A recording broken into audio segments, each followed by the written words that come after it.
Merging onto a highway can feel stressful, but knowing the right-of-way rules makes it safer and smoother.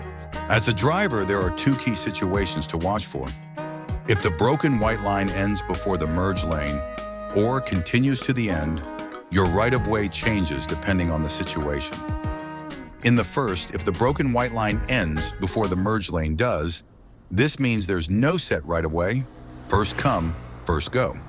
The driver who reaches the merge point first gets to go first, so adjust your speed, be aware of surrounding traffic, and merge smoothly without hesitation.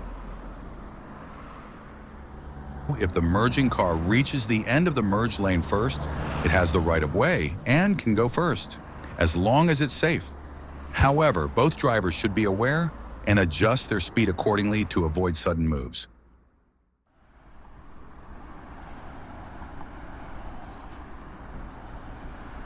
In the second scenario, if the broken white line continues all the way to the end of the merge lane, that means the vehicles already on the highway have the right-of-way. If you're merging, you must yield, adjust your speed to match the flow of traffic, and wait for a safe gap before merging in. Forcing your way in can be dangerous, so always be patient and predictable. By recognizing these two different merging situations, you can keep traffic flowing, avoid last-second decisions, and drive with confidence. So next time you're approaching a merge, check the lane markings, follow the right rule, and make every merge a smooth one.